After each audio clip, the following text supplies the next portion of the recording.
maybe we're a little late on the draw, but like the Writers Guild of America strike. I was like, I was watching Drew Gooden's video on it earlier.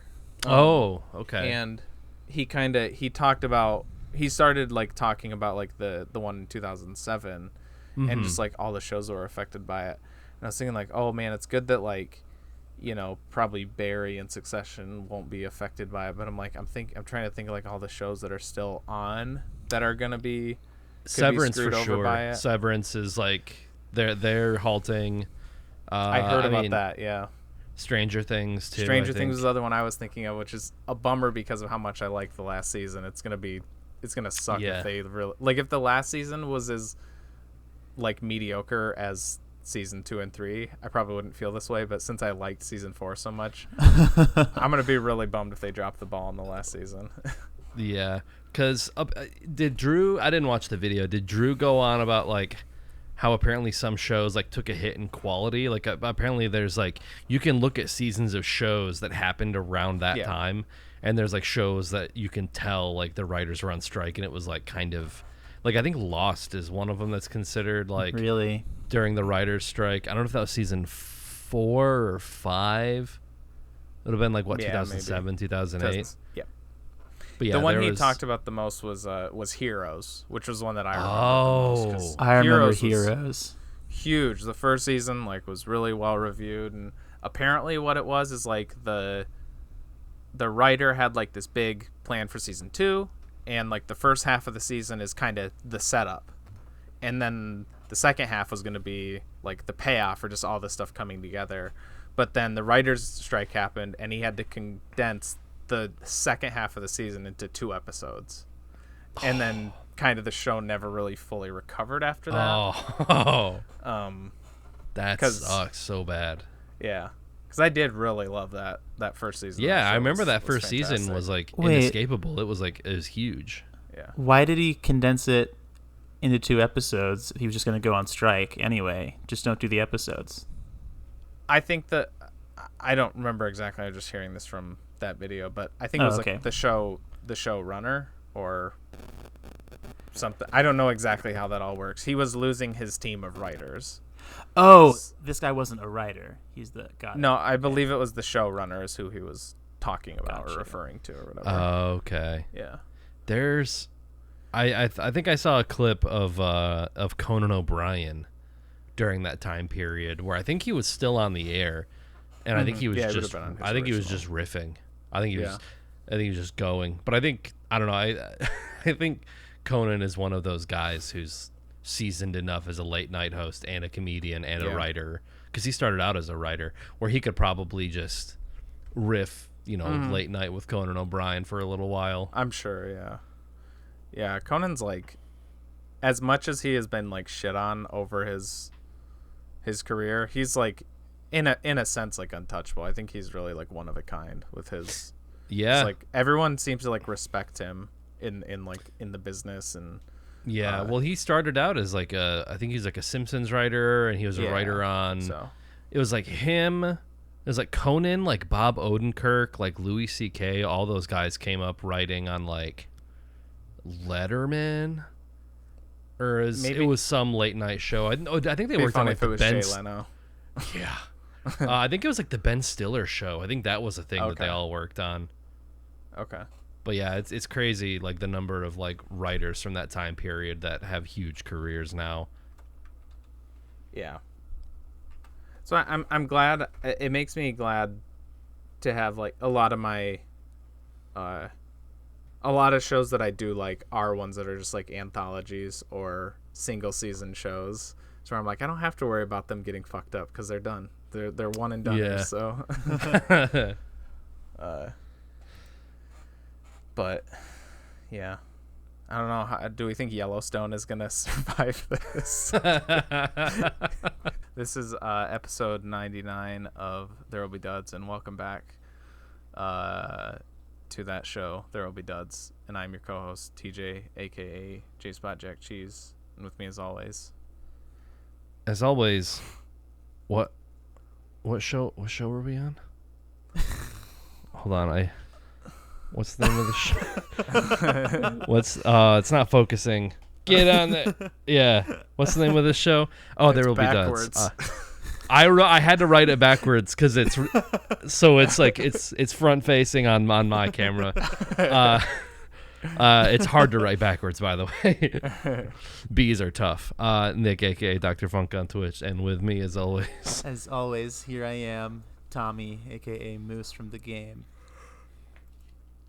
And as always, we watched a stupid movie that I had to go away from playing Tears of the Kingdom to watch this dumb shit.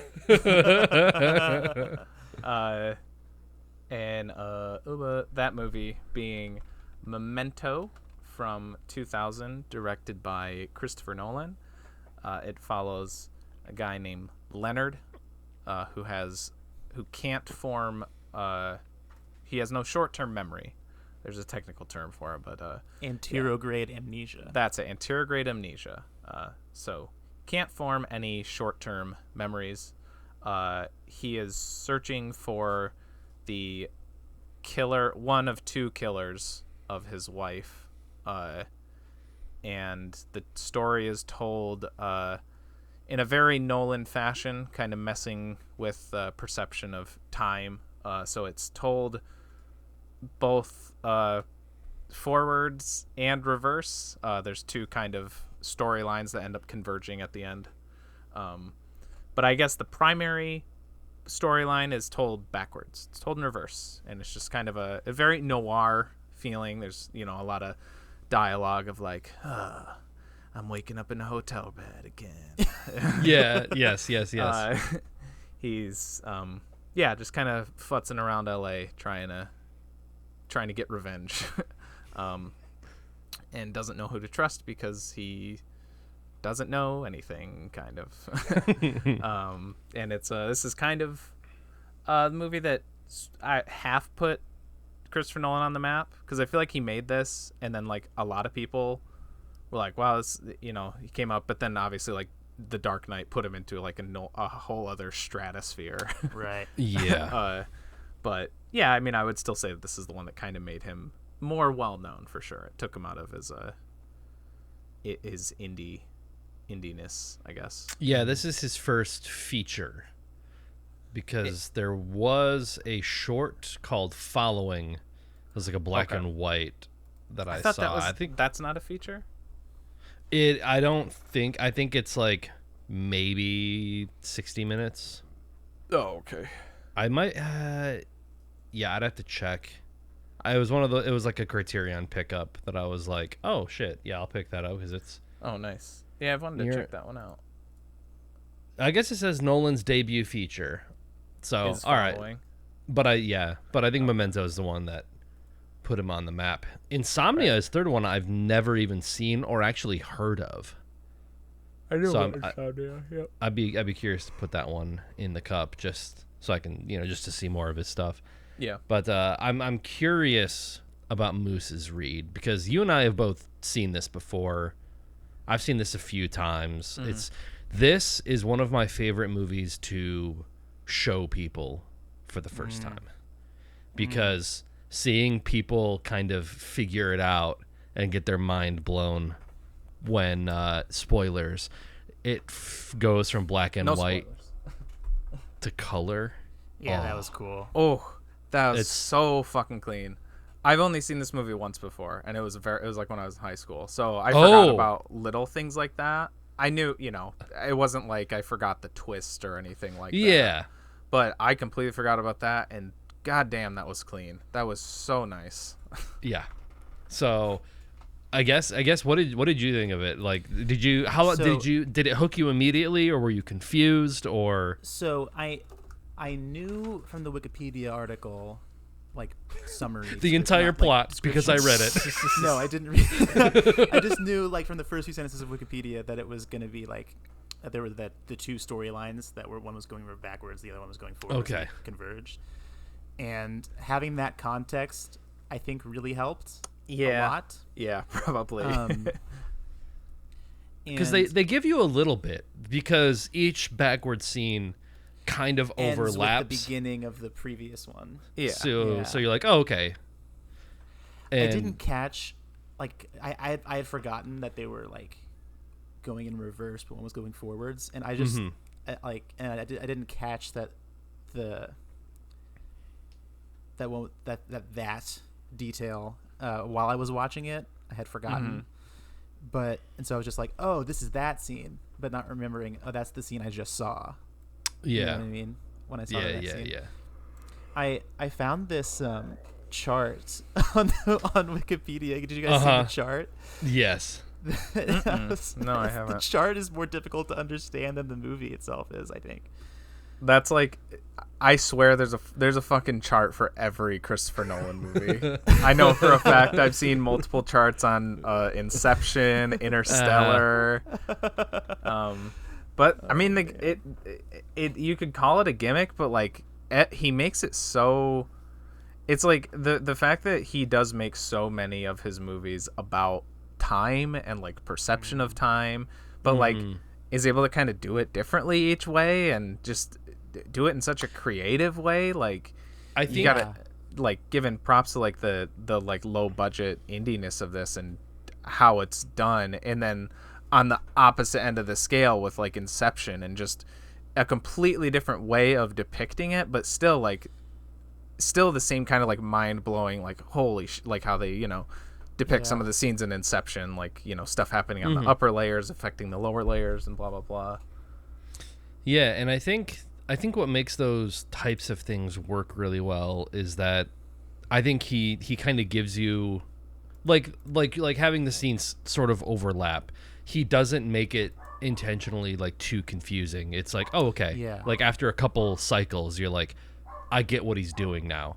And I think the other thing is what makes these work is that like the characters are really interesting and like sympathetic to the point where like you're not bogged down in just the science of it. You're almost put in their shoes, especially here, because that was like a narrative choice for this, was to basically make you feel like you have the same short-term memory loss, because you'll see a scene completely devoid of context. I think a really good example is like one of the scenes with Carrie-Anne Moss where she comes in and she's like bloody and like beaten up, and he's like, who did this? And she's like, who do you think did it? It was Dodd. And then it cuts to black and white, and then you get to see a little bit more, and you realize she goaded him into smacking her in the face, and she's like, you're not going to remember any of this. And sure enough, I love that she takes all the pens and puts them in her purse so we can't write it down, and then goes and sits in her car.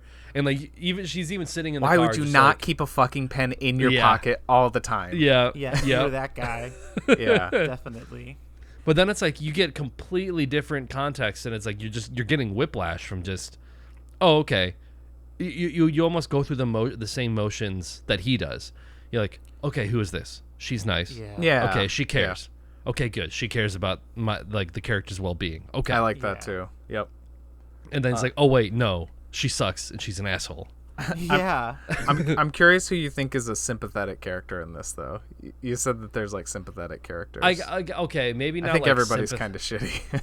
They are. I guess a character that you can ostensibly kind of root for a little while. You're kind of rooting for Leonard, his until you find out that everything that he thinks is basically faulty. And I mean, this movie kind of lays it out right at the beginning too, where he's like talking about like, you ask anyone in a police lineup and memory is faulty. It's no one remembers anything exactly how it is, right? And it's just like, it's the Garfield. It's Garfield standing next to the picture of Garfield that has like a circle and a slash through it, and he's like, I wonder who this is for. Wow. Also, Bert says it's like the whole thing's in reverse, like right off the bat. Yeah. It's all backwards, man. I was like, oh yeah, it is. Oh wow, that's clever. I didn't catch that. Yeah, I'm a big fan of nonlinear storytelling. Mm-hmm. It really like captures me. Like Reservoir Dogs is a favorite of mine. Mm-hmm. Hell yeah. Love Reservoir Dogs. Yeah, just everything going out of order, and you find out some more information. And it's like sometimes when you tell a story, so like, okay, I have I have ADHD, and so you guys might have noticed this about me in conversations we've had, that like I just like I don't always tell things exactly in order, and it's hard to keep track of all the things I'm trying to say. And it's like I do that too. So sometimes the most important thing to say next isn't the thing that happened next. And I think that's really cool to see that in movies. Yeah. Yeah. Yeah, I almost like mentioned Tarantino when we were talking about like because he also likes to play around with time, but then you see a Christopher Nolan movie like this, and Tarantino's like seem way more straightforward than these. Yeah. Like, he plays around with time, honestly. but not like Nolan. So I was attempting to watch the DVD supplemental material, and I say attempting because I have the like special edition like DVD of it, and it's really, this is purely visual. So wow. but it's got like, it's like a case file, and like it's got all this shit, like it's got a post, you know, it says that, but the DVD menus are like personality tests, and in order to like find anything on the menus, you have to like scroll through pages and pages and pages of just like one of them was like you had to put the images in order, and it's like a woman fixing a flat tire. God. And it's like there's a picture of a woman fixing the flat tire, there's a picture of the woman walking to the trunk, there's a picture of a woman with like the tie rod or the thing, and you have to try to put them in order. And or it's like that aptitude test that Trump did, where he's like person Camera TV thing. Or it'll be a picture of like two women, like one girl going like this and the other one like looking at you, and it'll be like, are these women talking about you? Yeah, agree, disagree, neutral, highly disagree, etc.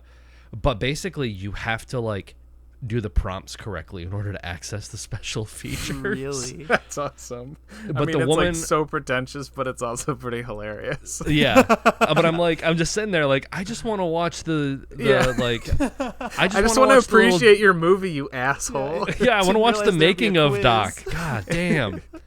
But there's one, if you put the pictures in order of like the woman fixing her tire, if you put the images like 4, 1, 3, 2, I had to do a game facts, like That's what I was look just up thinking of, the IGN guide.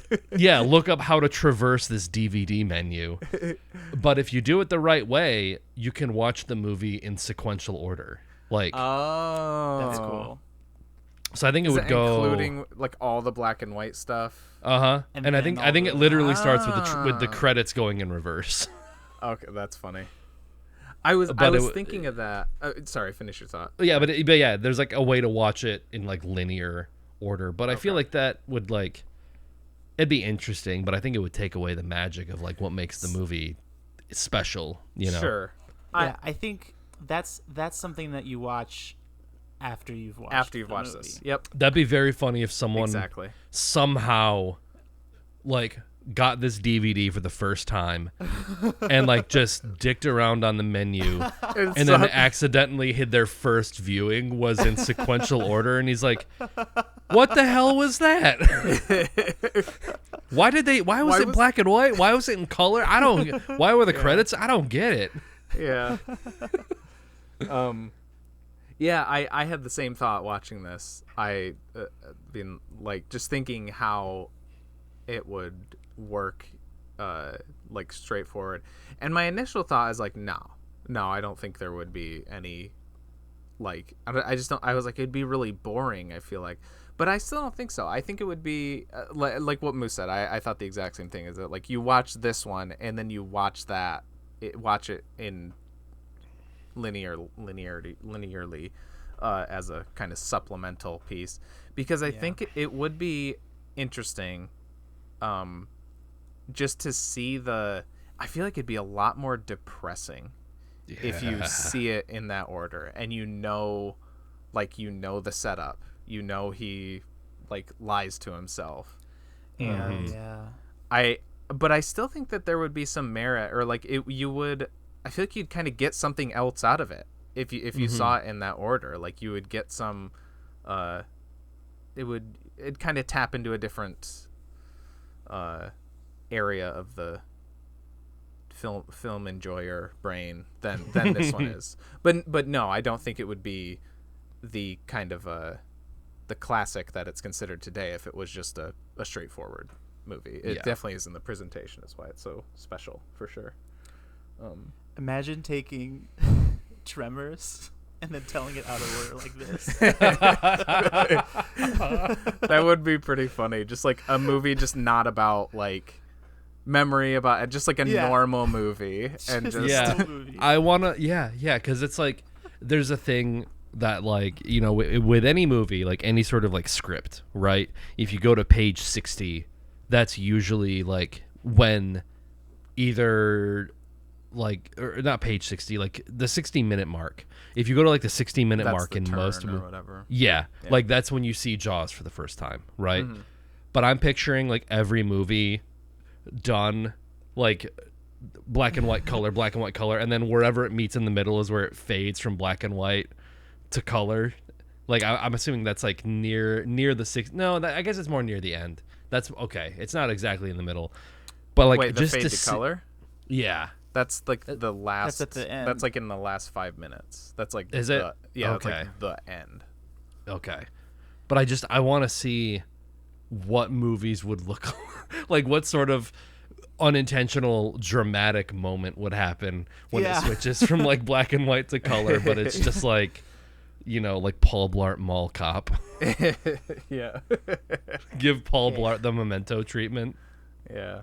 Hang on though, because if you were to play, okay, based on this chart, okay. Yeah. All right. Consult the chart. If you were to play all of the color sequences back to back in order without just like by skipping all of the black and white sequences, then I think that transition from black and white to color would happen at the 60-minute mark. If you just say that again. If you just played the all the color ones and then all the black and white ones, the color ones are 60 minutes. Oh, so or if you watched it, so it would linear. Because then you have then it would switch to No, so I was right. I don't know. There's more color sequences than there are black and white sequences, like in terms of time. Yeah. Yeah. So it would actually be, if we played it, so like on your special edition DVD, it would actually be more like, hang on, let me check the charts. 20 minutes in. There's only 20 minutes of the black and white stuff? 20-25. Wow. Okay. Dang. It definitely felt like there was more colors. That was definitely the primary thing, but it felt like there was. I think it's because they were both like different lengths. Like it felt, it felt differently paced because some of the color sequences were like a minute and a half, and then it would cut to like black and white. So I guess it kind of felt that way. Yeah. Mm-hmm. I thought this movie was funnier than I remember in some spots. Yeah, I liked the humor. I really laughed at the color sequence when it's like a car chase, and he's like running, and he's like, okay, what am I doing? Oh yeah, I love that part. Yeah, he's like, oh, I'm chasing him. He turns and runs towards him. The guy pulls the gun out and shoots. He's like, nope, he's chasing me.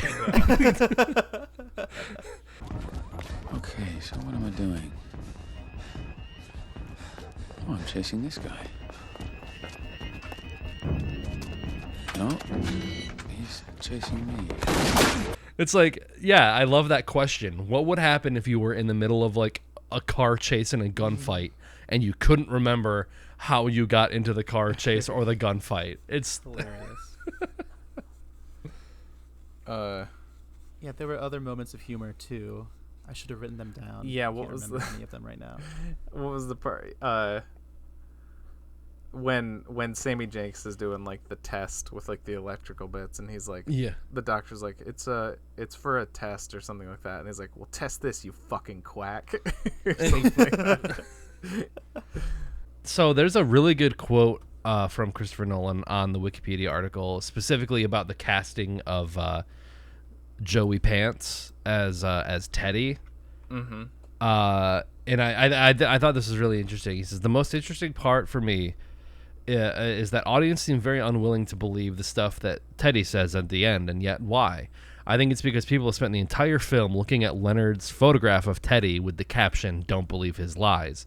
That image really stays in people's heads, and they still prefer to trust the image even after we make it very clear that Leonard's visual recollection is completely questionable. It was quite surprising, and it wasn't planned. What was always planned was that we don't ever step completely outside Leonard's head, and that we keep the audience in the interpretive mode, trying to analyze what they want to believe or not. For me, the crux of the movie is that the one guy who might actually be the authority on the truth of what happened is played by Joe Pantoliano, who is so untrustworthy, especially given the baggage he carries from his other movies. He's already seen by audiences as the character actor who's always unreliable. I find it very frightening, really, the level of uncertainty and malevolence Joe brings to the film. That's crazy. Both Joe and Carrie-Anne Moss, who's Natalie, were both in The Matrix. And who does Joe play? He plays the guy who betrays the entire crew. Yep. And this is a few years after this movie, but Joe Pantoliano is in The Sopranos, and his character is, you guessed it. I mean, every character in that show is pretty much a huge piece of shit, but just Joe Pantoliano really brings it out of his character, and it's like, he is such an asshole in that show. So it is funny because, like, I feel like even with the first, like, Lenny, you're like, liar. This guy lies. This guy sucks. Yeah. He's a scumbag. We hate this guy. Absolutely. Like, all he has, it's like the cadence, and I feel like the mustache helps. I feel like you see that mustache, and you're like, oh, okay, yeah, I've met a guy like this who just butters your balls all the time and then tries to, find a way to squeeze something out of you. Lenny! It's Leonard. Like I told you before. Did you? I must have forgot. I guess I've already told you about my condition. Oh, well, only every time I see you. Also, they give him hair, so he looks even more skeezy. Because I didn't think I was gonna. I just sent it to the chat, but I didn't think I'd be referencing Amazon Women on the Moon again in the show so soon. But Kalia pointed out that the hair makes him just look like his character in that, where he's in the skit. He's in the skit Hair Looming, and it's basically like Rogaine, but it's like it's like shag carpet. Yeah, it doesn't even look. He looks like one of those like. It's not supposed to. I mean, no, I know, really but he looks like one of those like the hairy, like, you know what I'm talking about, like the old. It's like the old toy. Oh, I think I know what you're talking about, with like the little like rubber stretchy. Yeah. And you can like make facial hair in it, and like you shake it and all falls. Oh, those ones. Yeah. Woolly. Yes. Woolly Willy. Willy. Woolly Yeah, Willy. that's Yes. it. We got it. Yeah. Good teamwork, everyone. We should just put Amazon Women on the Moon in the cup, maybe. Yeah, I mean, if it's come up this many times, I feel like it's destiny. It's so weird. It's such a weird movie. So I was watching some of it was like a Sundance little documentary from the time too. So like Christopher Nolan was probably like our age at the time of the filming. It's crazy. He looks so young. But I don't know. They were talking about some of the techniques they used for the movie, which was really, really cool. So the opening sequence, they shot it normally and then like reversed. I think he called it like a reverse mag, something like that. So like I think it's like the negative. I mean, they shot it on film, but it's like they basically ran it through reverse. So it doesn't. It's not like an effect. So it doesn't like. There's no compromise on the image quality and how they do it. Are you talking about the shot with the Polaroid? Yes. Okay. Yeah. So but they didn't they act when they filmed it. Everybody acted in like backwards and had to talk backwards. But there was a really cool thing that Christopher Nolan he mentioned. So the bullet casing, right? You see the bullet on the ground, and then it like spins, and then it flies up. Mm-hmm. Yeah. So they weren't sure how to get that effect to make it look realistic. And I don't know, this makes me appreciate the movie even more, because I love things in filmmaking where when you learn that someone did something incredibly simple to get an effect, I just love knowing that. And so for that sequence, Christopher Nolan literally got on the ground and blew the bullet.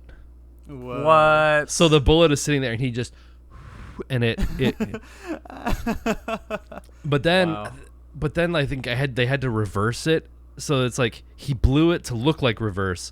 They reversed it and then played it normal or something like that. So they basically had to run it through 3 different ways to get the effect. Wow. But it's just like there was no Hollywood, there's no CGI, no special effects. Literally, the director got on the ground and blew the bullet.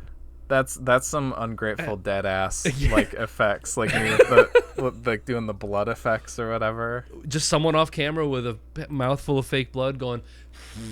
Yeah. Gross. Imagine if he still had to do that for Tenet. Yeah. Every shot fired in that is Christopher Nolan's just off screen going.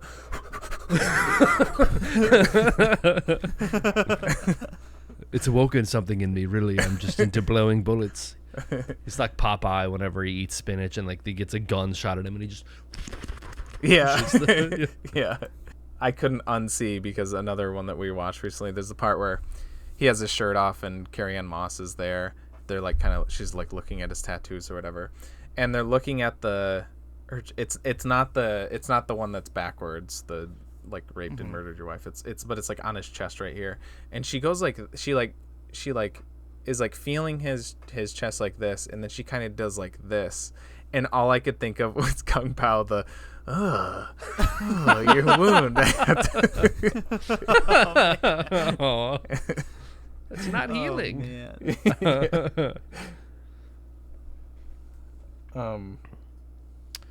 I thought. Go ahead. Oh no, you go ahead. I was just gonna say, I mean, I guess, just speaking of like the narrative and like the story of the short, because I feel like we've talked a lot about like technical stuff. Mm-hmm. The quick shots of like Sammy and Leonard's like stories kind of overlapping, I really appreciated this time. I feel like I don't know. I feel like I notice it anew every time I watch it. But there's one shot where he's talking about Sammy after his wife dies, and Sammy's just in like a mental institution, just sitting in the chair, just kind of looking around. And I think a doctor walks by, and it's like you blink and you miss it. And as the doctor walks by, it's Leonard sitting in the chair where Sammy was. Mm-hmm. Oh. And it's like, hold up. Is it like, how much of it is like Sammy's story? How much of it is Leonard's story? Mm-hmm. And I really like the like sort of, as it like sort of unravels into this unreliable narrator where it doesn't really spoon feed you, tell you what's actually going on. I guess, again, you could say that like Teddy tells him the truth for the most part, but he does it in a way where you're just like, I don't know. But I really appreciated that shot. So we don't know for sure how his wife died. Is that what you're saying? I guess the 2 times I've watched it, I came away with that more or less being fact. Yeah. I kind of take what Joey Pants says as being like the truth. Yeah. Because I think it makes the ending thing, or like the thing that you're looking at that picture the whole movie, don't believe his lies, I don't think it would hold as much, it wouldn't be as impactful if he was lying, I think it's better that he's telling the truth. And that's what ends up getting him killed. Yeah, and like driving the whole everything that happens before / after that, Yeah.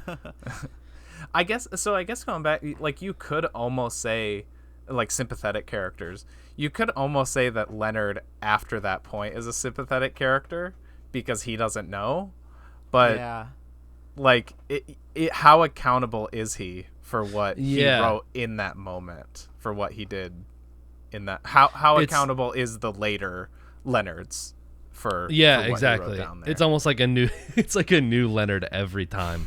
Yeah, but it's because it's like you feel bad for his plight, and even though he's not going to remember it, he did basically just say, "Oh, well, maybe you're a John G. Who knows what future me is going to remember?" That and so it's like he's like using his illness as like all right, fine, we'll see what happens. I'm going to forget this, but future me is going to be all on it. That was one of my favorite things, like rewatching it again, that I was like, because it's getting really close to the end, and I'm like, okay, but they still haven't really explained how Joe Pantoliano had that license that said John Gamble or whatever. Yeah. And then I'm like, how are they going to explain that? That is weird. Like John G, that matches up. How is, and then he just says like, so what? John G, there's a ton of them. I'm a John G. And then I'm like, oh yeah, I guess that's, yeah. I was like, I have an uncle that's a John G. So yeah. Even Jimmy Grant or something like that. Yeah. I caught that too. Yep. Yeah, James, and I think because that's another one of the names. James or John G. I think a detail that I picked up on this viewing, and I think because I knew sort of the narrative, I knew that like the way that people kept commenting on his clothes in his car, knowing who they truly belong to. There's a scene with Leonard and Natalie in bed, and he is describing like what it was like when his wife like died. He's like, I woke up and I reached on the side of the bed, and it was cold because like she was gone.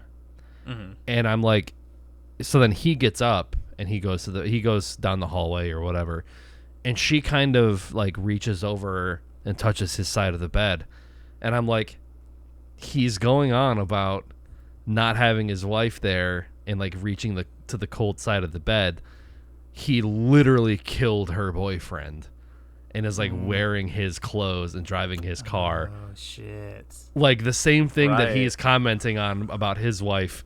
He essentially, say what you will about their relationship. It's like he's a drug dealer and she's kind of like, a mule for him almost. But I would assume that they were like, they lived together at the very least, or like they were in a decent relationship. But it's like, oh, you're describing exactly what you did to her and Jimmy. So that was something I picked up on. I don't know if that was intended to be that way, but I was like, oh shit. Huh. Yeah. That's clever. Yeah. That is the word that I would use to describe this movie. Yeah. That's a clever movie. That's a clever movie.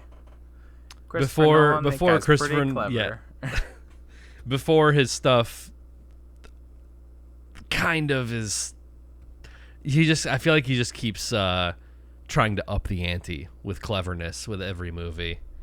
And I really appreciate the like small budget, small scale cleverness of this one.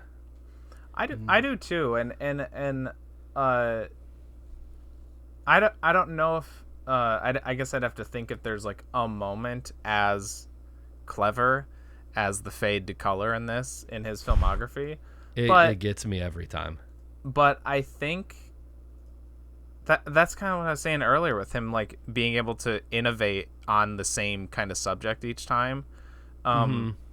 He does up the ante, but he does it. Like in my opinion, I think he not every movie.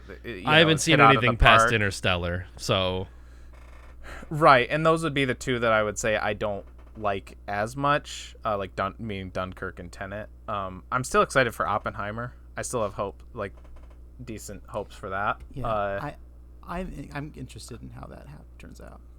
I'm interested in the subject matter for sure. But you go from this to just Prestige is, that's kind of, it doesn't like play with time as much, but it is kind of out of order. Yeah, there's a little bit of like jumping around in time.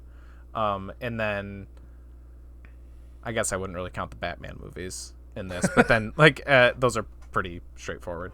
But then like Inception, like I said, like Inception is so fucking impressive with technically, and again just like he writes such, like with this and Inception and Interstellar, but I guess to a lesser degree. I guess I would say as far as like in this vein, Inception and this are like his most impressive as far as like the script has to be airtight. Yeah. Like you can't. It like these have to be movies where it's understandable, where the director's like, no, you say the lines exactly like this, because if you don't, the whole thing falls apart. Yeah, exactly. And like the editing too. The editing in this is like so just it's perfect. It's so good. I would even say like the final because like when I saw Inception for the first time, it was one of those movies where I made my family go to again. Inception was another movie where I was like, I need to watch other people experience this movie, and I made my family go see it. And like the last shot of the totem. Yeah, you've seen Inception, right, Moose? Yes. Okay. I feel like I feel the same way at the end of Inception that I did with Memento, when he's driving and it's the last line is just like, oh, where was I? Credits. Yeah, good little, And then like the spinning top, and then just the cut to black to credits is just like, it's, I don't know, it's so good. Yeah. Because I feel like even Leo is kind of an unreliable narrator a little bit in Inception, where it's just like, you know, how it really went down between him and his wife. God, I haven't seen Inception in a long time. I need to watch that again. And I just mean like the relationship between the color scenes and the black and white scenes in this it's kind of it makes me think of the relationship between the dream layers in Inception. How, you know, like in the top one where they're like they're all in the van, and the guy's being like chased by the police, and then he like falls down the hill, and they explain. It's like, if you pay attention, it's all explained, and it's such a brilliant way of illustrating it. Of like, you know, they start the van starts flipping over, then they say, but when you're in a dream, time is slowed down like however much, and that's like when the hallway fight happens in the hotel, which is so fucking cool. It never gets old, that hallway fight, and the fact that like that's a practical thing, no wires, no special effects, just still like just an amazing sequence. They just had like a big ass hallway rotating, right? Yeah Like they made the whole set and just rotate. They added on like hydraulics and just fucking insane. From manually blowing a bullet to creating a hallway that rotates. You gotta give it to him, you know, for being, you know, pretty practical when he knows that it's what it's gonna count. But just for like nostalgia's sake, Christopher Nolan was like on the edge of the hallway set, like blowing it, so like pretending that he's like, I'm making it move.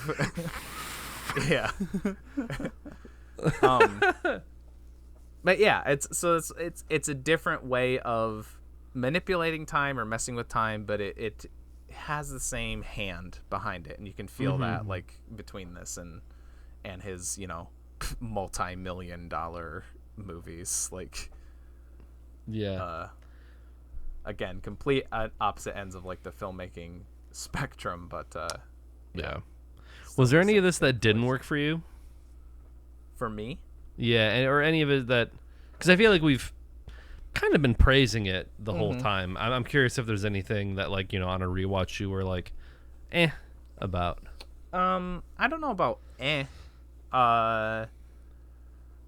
I felt a little like it's something. I don't know if I guess I'm reaching for major complaints.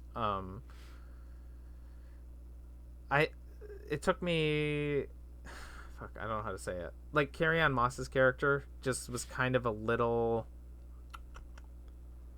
That was the hardest part for me to get why she was relevant, and I get, like, you know, her boyfriend at the end and all that. Yeah. Yeah, because she, her boyfriend had in his car the coaster meet Natalie after. Yeah. And so he went to Natalie's. He went to see Natalie just because the boyfriend had plans to see Natalie. It was a mistake. He's like, oh. Yeah, I did like that. Yeah, that it was because even then she's like, oh well, where did you get that? And he was like, I found it in my coat. And she's like, yeah, your coat. Yeah. Oh. And then I didn't catch that. Maybe, and this is only like another halfsy, because I did write this down, but I even admitted that like it is kind of necessary, but like maybe like Joe Pantoliano like explaining at the end is like a bit too much. I don't know. Again, this is me kind of like reaching for sure like, complaints. You want kind of like a show don't tell kind of thing, I guess, but at the same time I'm like, okay, it is nice to have that because of how confusing the rest of the movie is. Yeah, so it's only like like it is a bit of an exposition dump, but it's kind of necessary. So that's how I felt about The Prestige when I saw it most recently, with the Christian Bale character who's just like, wait, have you seen Prestige? I have. Okay, just I knew. Sure. Yeah, I knew Moose. I knew Moose has seen it. Okay, but that was one where I saw it and I was like, oh hell yeah, The Prestige. This movie's great, and I went to go see it in theaters. And that ending monologue kind of like killed it a little bit for me. With Michael Caine, or no. After Christian Bale like shoots Hugh Jackman, and then it's like, oh, I had a twin brother. He's like telling, he's almost just like, haha, you should see the look on your face, even though my wife killed herself and my brother's dead. But like, haha, I got one over on you. And then he just, I don't know, it felt over-explained to me. I came away kind of cold from that one. Defending that a little bit, I will say that like that is kind of the point. Is that's their whole game? Is like that's true. You didn't guess my magic trick, bitch. Let me explain it to you because you're an idiot and I'm the winner. My life sucks shit, but you're owned. Especially that you're left with like the worst like of the I guess three, because it's not even the dad. It's not even like the nice Christian Bale. No, it is the nice one. It is the dad. Yeah. Oh, I don't know. I thought it was the asshole. Oh no! It is the asshole. I watched it recently because and it is the that's right. As the dad of the mom. Because that's his like. Because they have that like compassion. Yeah, they have that moment near the end, and yeah, you're right.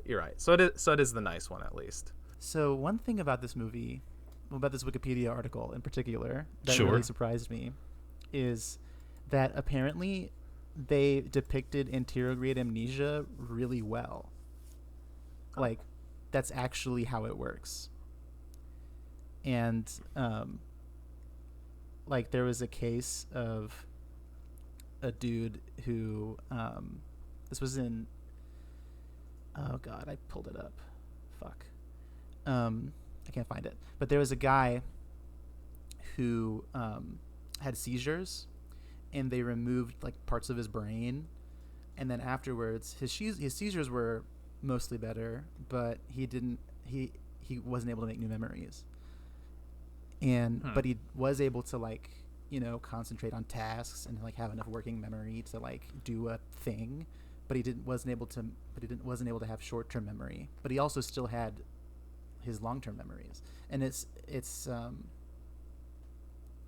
exactly how that worked in that case is how it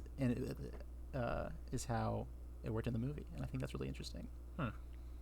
Yeah, and I really liked the instance where, because like the whole thing was like, was Sammy faking it? Was Sammy aware of what was going on at all? Like they were trying to be like, but like we could at least condition him to like almost access a different part of his brain to like realize not to grab the electrical parts. And then he's like Sammy wasn't faking it, but I mean he wasn't like faking his symptoms, but he's basically faking it till he made it. And like I feel like he's not Leonard is not too different from Sammy in that way, where like the whole time, even though Leonard doesn't remember anybody, he knows like, okay, but I know how to like act as a person.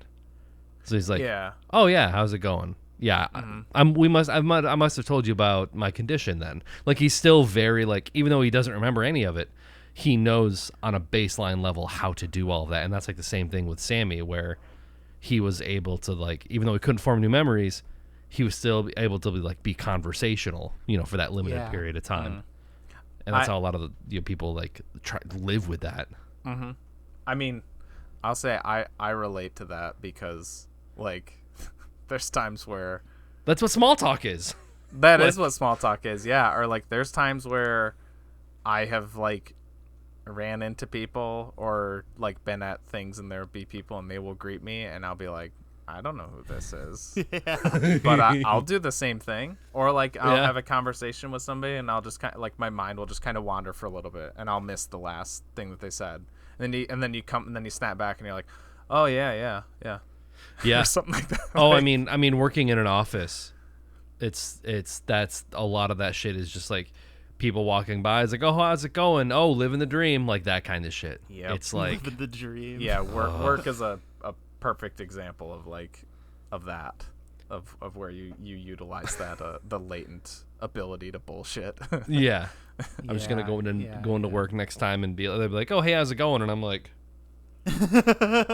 did you rape and murder my wife? Jesus Christ.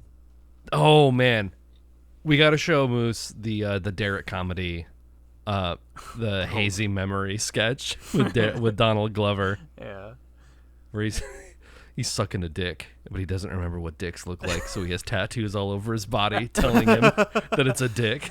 Yeah. I like that. Yeah, I wondered, like, from time to time in this, like, how, like, does he wake up? I don't know, like, you get his voiceover narration, and he's like, oh, I'm in a hotel bed. Okay, check the drawer. There's something on the, check the drawer. So, does that mean that I feel like it is, like, he does have some of those, like, the I was called Jimmy Jenkins. Sammy Jenkins. Like those built-in like innate like memory things or whatever. Because otherwise it's like he wakes up every morning and has to remember that his wife died or why he's not at home or something like that, or like, when he wakes up with Carrie Ann Moss, is he like, oh my god, I just cheated on my wife? Like, why did I do that? Or something, or I don't know. Like, his last memory is his wife dying. Okay, that's right. Or I know he that. thinks. Or so he thinks. Oh, right, because she didn't actually die. She died, I guess, some days after the attack. Or I think you could. Insulin. He got hit in the head, and I think he remembers seeing her. No, that's his last memory is her in the bag. So that's why he thinks that she's dead. Yeah. After that, he was the Sammy Jenkins character where like she was still alive, but he didn't remember any of it. Right. Yeah. So to him, yeah, that's why he thinks that she was killed by the two guys that like raped and murdered her or whatever. But yeah, so that's his last thing. So then he wakes up. And does that mean every day he wakes up and he's like, "Oh my god, my wife is dead"? I think. I mean, I think act like it if that's the case. So I feel like it is like he does have some built-in things. Like there are. He's like, okay, I already am aware that my wife is dead. Yeah. And that would mean that like every time, like, because sometimes he'll lose it like in the middle of conversations or like when he's he's talking to somebody. Or like, the part with Carrie Ann Moss, like she leaves and then he's just hanging out in her house. That would be like hell. That would be torture. Yeah. If like, that would mean that like every time you're flashing back to that, like it just happened. And so I think they address this when he, hires the escort to like pretend to be his wife. Yeah. Did you say that part already and I was just zoned out? No. I was. Oh, okay. Sorry, I'm petting the dog. That's why I'm leaned over like this. But yeah, because what happened there is he hired the person from the escort service to come to his motel room, and then put his wife's things around the room, and then wait till he's asleep and go slam the door to the bathroom to wake him up. Yeah. And then he wakes up and he like feels the bed. And then he's like, honey, it's late. And then he opens the door and it's the prostitute. And he's like, you should leave now. Yeah, is that him trying to like trying to form new memories or trying to reminisce, or is he trying to like, you know, see if there's any details that he missed out on? Maybe I don't know. It's just he wants to feel it again. Sure. Yeah. Because there was that scene where he's like burning all of it, and he's like, I must have burned hundreds of bags of your stuff. Yeah. Oh, because he must have had this idea before. Yeah, it's probably not the first time he's done that. Yeah. Yeah. I see. All the sex workers are like, oh God, Leonard called you. All right. Like, I mean, I'd be like, hell yeah, easy money. Yeah. If I was the the hairbrush guy again. The hairbrush guy. If I was an escort who like had, like, I guess worked for him in the past, I would like find him and be like, hey, I got this really cool idea.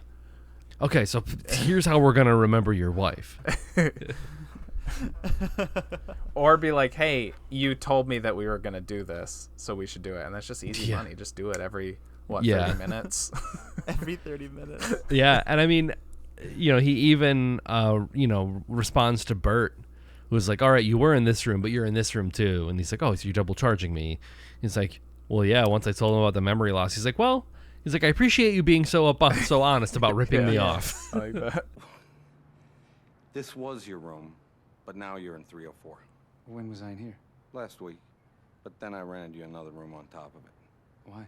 Business is slow. I mean, I told my boss about your condition and stuff, and he said try and rent him another room. So how many rooms am I checked into in this shithole? Just 2. So far. Well, at least you're being honest about ripping me off. Well, you're not going to remember anyway. You don't have to be that honest, Bert. That was the funny part I was trying to think of earlier.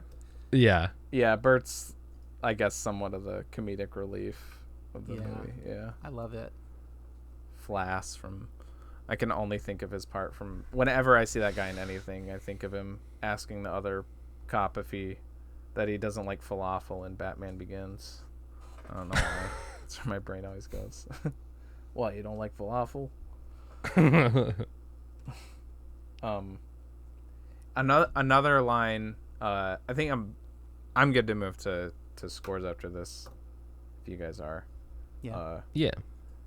But the line that really like got the maybe like the biggest emotional reaction out of me was when he was saying, how can I learn to heal if I can't feel time? And I was like, that would be the worst fucking aspect of that to me. That sounds awful. I really felt that.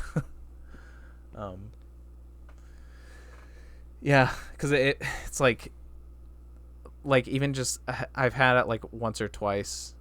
It's happened to me very rarely, but it has happened to me in my life where like I was like sick and I woke up like way late in the day, or like just I take a nap at a weird time and I wake up and there is like a few minutes where I have no idea what time of day it is. Mm-hmm. Or like or even how what much time time of year it is, maybe. Yeah, and oh man, I hate it so much. I don't know what that feeling is, but it's like it feels so awful for like how little of a thing it is. It's just like, oh, I just didn't know what time it was. I don't know what time it is half the time, you know? Yeah. But it's just it's a different kind of not knowing. Yeah. So yeah. It's almost like he's in like a weird like purgatory. Yeah, I mean, honestly, constantly reliving, having like those same emotions in him all the time, like unable to really move past it ever. Yeah, since it's so fresh for him, it would be hard to push past that revenge if it is just right there. Yeah. Yeah. Yeah, even when Teddy is like, yeah, you killed him a year ago, and I thought you would have remembered, but you didn't. Uh-huh. Yeah. Because then that makes it like there's often the like questions in like revenge movies of like, is it, what do you get out of it? So what if you kill him? Like it doesn't bring, it won't bring your wife back, or it won't do this. It's like you're just like trading a bad thing for another bad thing. It's even like less of a thing for him because he doesn't remember it. Mm-hmm. It is so incredibly consequential to him, I guess. Yeah. I guess for the justice system, it would be good if the guy got, at least imprisoned. But that obviously wasn't going to happen. Yeah. Okay. Let's start us. I can start us, I guess. Okay. Maybe it's my turn. Yeah. Lot of praise, a lot of love for this movie. Like I said, I think the script is ultra tight. I think the editing is magnifique. I also love Guy Pearce's voiceover. I like the noir aspect that brings to it. And it's another element to a lesser extent than the script and the editing, but I feel like if you had like bad voiceover, bad narration, that could have like hurt this movie more. Yeah, no major complaints, but I'm not giving it a 10. I'm giving it a 9. It's a fantastic movie from a fantastic director. I mean, we spoiled the shit out of it, so hopefully you have seen it. But I think it is worth the hype. I think like it is. Yeah, it's a really neat little thing. It's clever. It's a clever movie. Clever movie. Yeah. So it's a 9 for me. I am giving it a 10. I love this movie. Maybe my favorite Nolan. I still need to see his other stuff, but I don't know if it'll unseat it. It feels, I mean, even though it's from like 2000, it feels super fresh. Like, I don't know, there's something about that time period of like the mid to late 90s, early 2000s of like these non-linear crime noir movies. I feel like, or these like non-linear crime noir unreliable narrator movies like this, like Fight Club, like Pulp Fiction, like Tarantino stuff, that is just like, I don't know, it's like a period of time that we'll never get back. I don't know, it's great. All the characters are fantastic, the cinematography is great, and like the twist from black and white to color is incredible. If you're listening to this and you have a friend who hasn't seen it, go to their house and watch it with them, and then tell me how their reaction was, so I can live vicariously through you guys.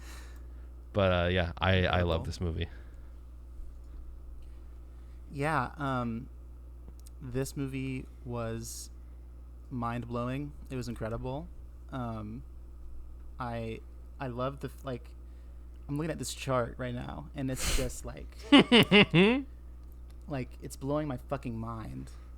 Looking at this chart, realizing like, I bet Christopher Nolan probably has a chart like this that he made himself to make sure he could understand his own movie. And TJ said it earlier, like the script has to be so tight to make this work, and it is, and it does, and it sets out to do something really ambitious with the nonlinear storytelling in the way that it does, and like constrains itself to do it that way, and it works perfectly. Like I am shocked at how well it turned out, because I'm prepared to like forgive some inconsistencies, but there aren't really any to be forgiven, and that's why, in my opinion, this is a masterpiece. This is a 10 out of 10. Nice. Hell yeah. I feel like this is like the same breakdown that we had for the Kung Pao. No, I gave it a 7. Or maybe was it Tremors? Was it like 2 10s and a 9? I forget. 2 9s and a 10. But we've had some good movies the past few weeks. Yeah. It always makes me worry for the drop off. Not counting dud movies, but those middling good cup movies or whatever. Yeah. Yeah, the last few have been pretty good. Yeah. Nice. Oh yeah. What do you consider to be the twist of this movie? If there's like a moment that's a twist, I meant to ask that earlier. I mean, I would say, okay, I think twist is not the right word. I was trying to draw the two between M. Night Shyamalan and Nolan. You're not no. People usually say, like, I usually hear that about this movie, and rewatching it again, I was like waiting for like a singular moment, but it is kind of just the whole climax. It's more like a revelation, I guess. Yeah. Than a twist. Yeah, because I think you pick up on the color stuff. You're like, yeah, okay, we're seeing the scenes in reverse, but I think for a time, the black and white stuff, you're kind of out of place. Like, he's wearing different clothing. You're not entirely sure like when it takes place, but I think once then you realize, oh, we're coming from the other direction. I would say it is that moment when it fades, because like it's the merging of the two timelines essentially. Okay. So I guess that would be it. I would think not more a like twist, but I would think more like when he writes that Teddy's a liar. I think that would be it for me. When that, or just hearing from Teddy. Like I think the twist or revelation is that it wasn't Teddy. That he was giving himself a purpose or whatever. Yeah. But yeah, I could see it being the color thing too. I mean, that's the color thing is like the biggest like whoa moment for sure. But yeah, for me, the twist is finding out that his wife was already dead, or that he killed his wife with the insulin or whatever. That he was Sandy, more or less. Yeah. Huh. That's the part that really stuck out to me as being whoa, this movie's different now because of this twist kind of the moment. Cool. I like that we all have different moments. That's kind of cool. Yeah. And cool. And all are like all make sense as choices. That's cool. Yeah. Nifty. Yeah, and in a sense, every scene is a twist. Yeah, kind of. Because everyone, that is kind of a way to think about it. Because everyone, you're like trying to think, oh, how did he end up here? Oh, oh, how did he end up here? Oh, but yeah, that's funny. I mean, yeah.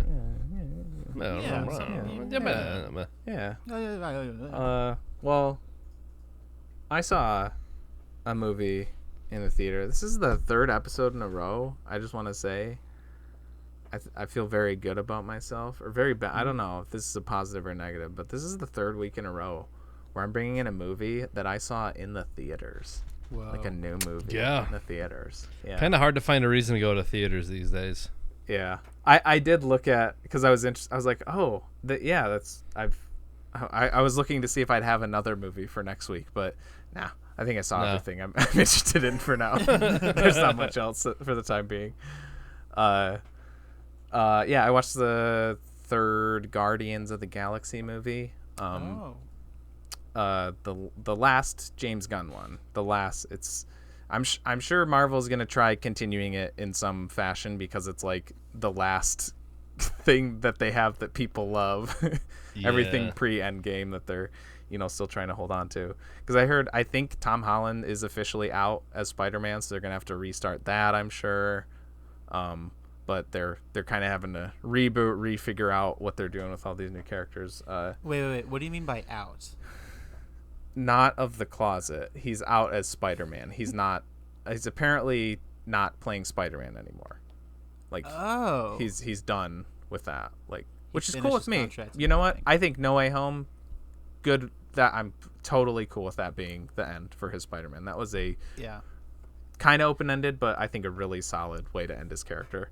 They're not gonna try to bring back another Spider-Man in the same MCU, are they? I don't know.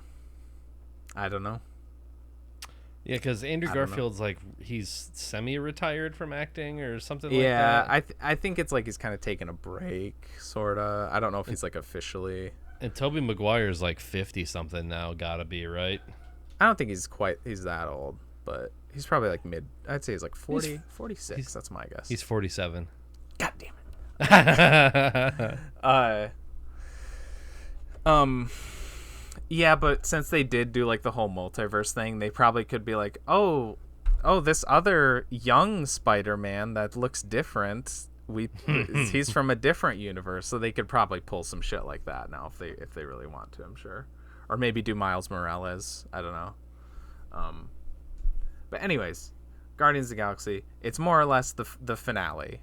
It's James Gunn's intended finale. It's the end of the group as it was. And I fucking loved it. I have a different kind of relationship with the Guardians than I think most people, because I did not like the first movie at all. I thought it was incredibly dull and uninteresting. I just it's kind of like a nothing movie for me. And then I watched the second one before Infinity War. We like rewatched all the Marvel movies, and it was I like had no plans on seeing any other Guardians movie because of just how little I cared about the first one. Saw the second one, loved it. One of my favorite MCU movies. And then I appreciated their inclusion in Infinity War and Endgame, and then they come back for the third one, and I loved it. It was probably even better than the second one. I'll have to see it again, but yeah, I gotta say, I cried 3 separate times, and I don't know the last time that has happened to me in a movie. And some horrifically depressing documentary, and also Guardians 3. Probably, actually, that probably is right. Probably like the last David Attenborough documentary that I watched is the last one that made me cry multiple times. Yeah, and I will say it is kind of a softball for this, because some of it is due to animal abuse, because there is, I'll say, like, as an experienced moviegoer, I have seen much worse things, much more like horrific things in movies. But for like a Marvel, dogs never bite when he throws the dog off the building.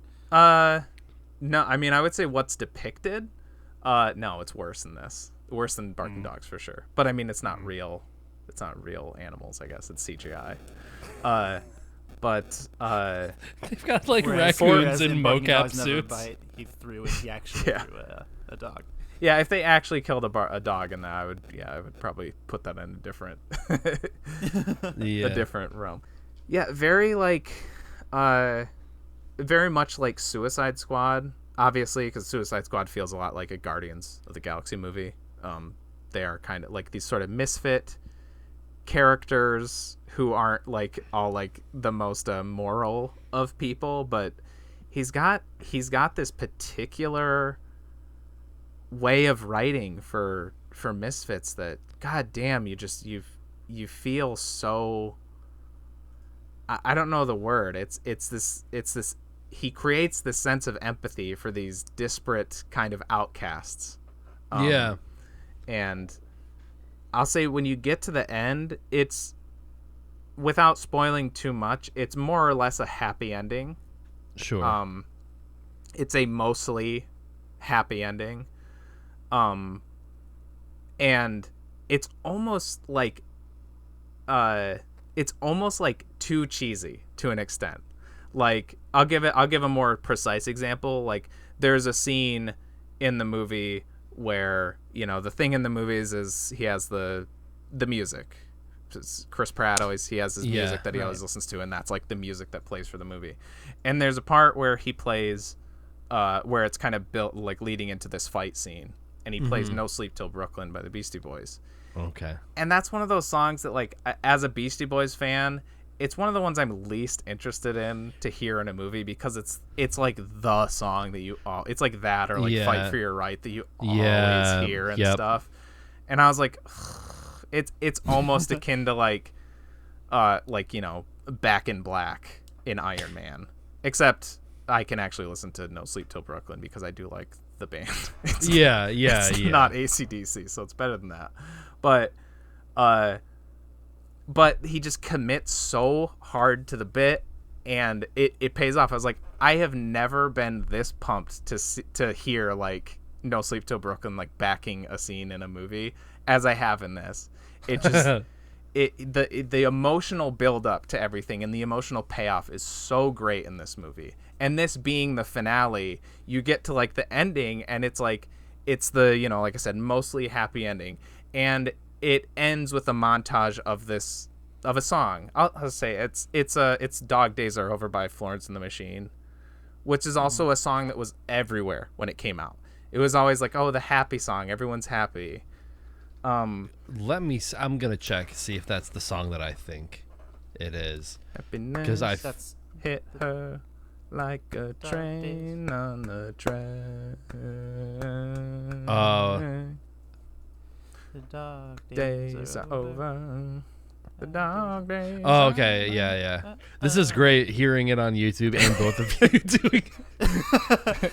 It is not the Florence and the Machine song that I thought it was, but oh, okay. Yeah. That song, fun fact, that song was covered on The Sing Off. Do you remember that show? No. The a cappella competition? I don't. I'm sure my mom does. It was the judges were Ben Folds, Sean Gunn from Boyz II Men, Stockman. Oh, okay. And Sarah Bareilles was one of the judges too. Oh. I'm surprised I didn't know that if Ben Folds was one of the judges. I feel like that would just kind of be in my brain. Shake It Out. Shake It Out is the Florence and the Machine song. Okay. That song was like inescapable when it came out. Okay. Oh, well, I guess the one that I heard more was The Dog Days Are Over. And I kind of had a similar reaction where I was like,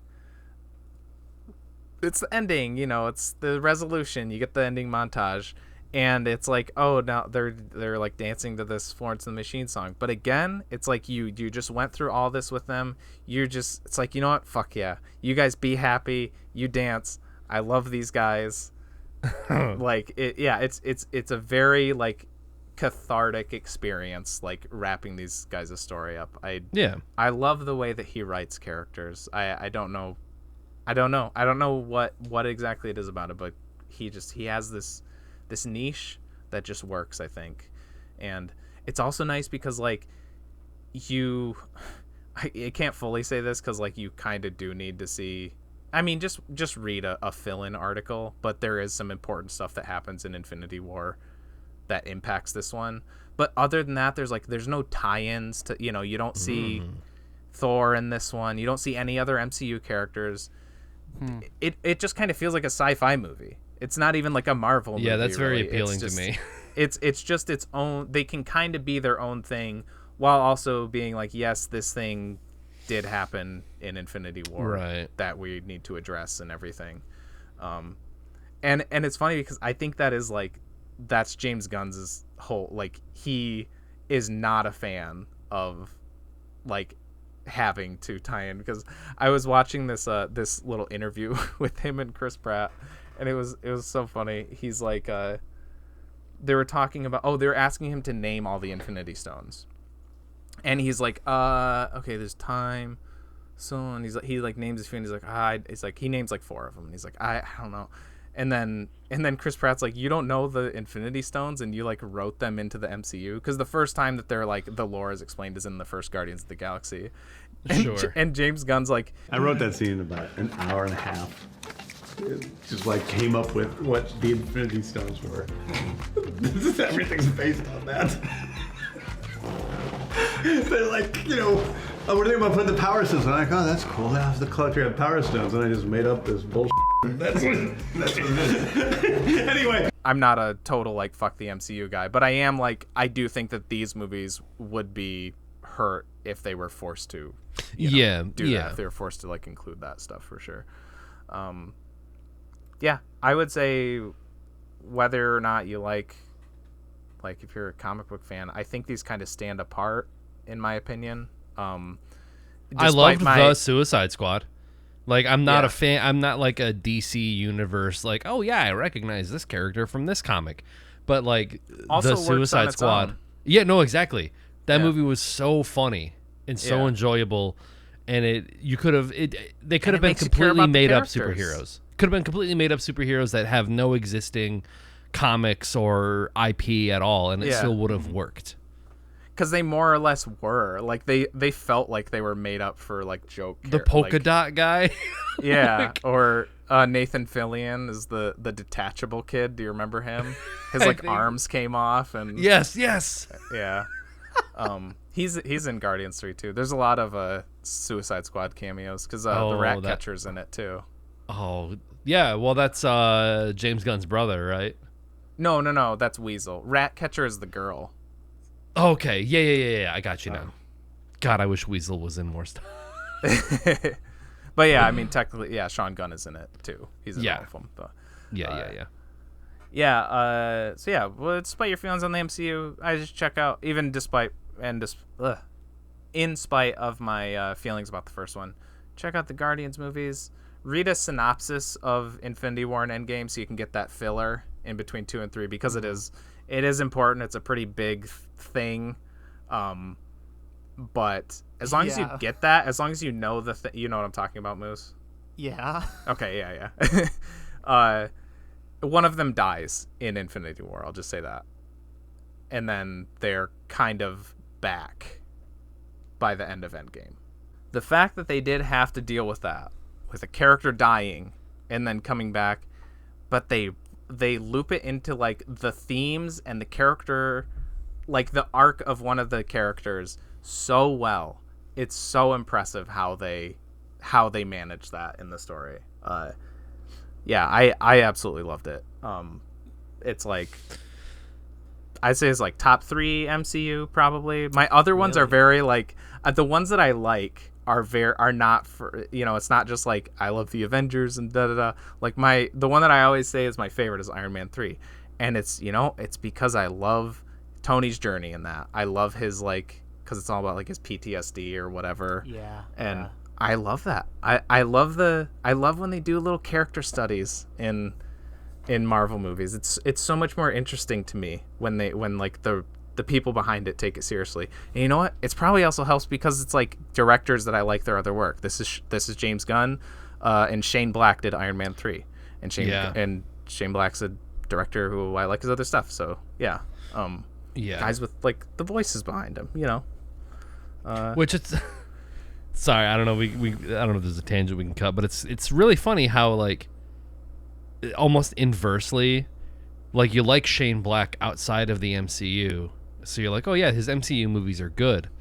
Almost complete opposite spectrum. I am like so sick of the Russo brothers. Oh, I don't know. It just seems like they're like doing like AI shit or whatever. Just like they're like producing them. Yeah, it's just like these are guys that have done like probably some of my favorite episodes of like Community and like Arrested Development and all these great comedies that are like foundational on my sense of humor. And it's like now they're just the Marvel guys, and like what was it, like the Gray Man, like all these other just like very by the numbers schlocky. The Gay Man. Okay. That's a thriller. It's being hunted by the Gay Man. Jesus. But it's like, I don't know, in my mind, like the reputation of the Russo brothers is kind of in the pits a little bit, because it seems like that's all they do now. They would have had just such a nice clean track record if they'd have just retired after Endgame. Because you had Infinity War, you had Arrested Development, you had Community, and then I mean, in my opinion, they did do some of the better MCU I liked movies. Civil War. I liked Civil War. I remember seeing that one in theaters. I enjoyed Civil War. Civil War, and they did The Winter Soldier too, which is more like an espionage thriller that you know.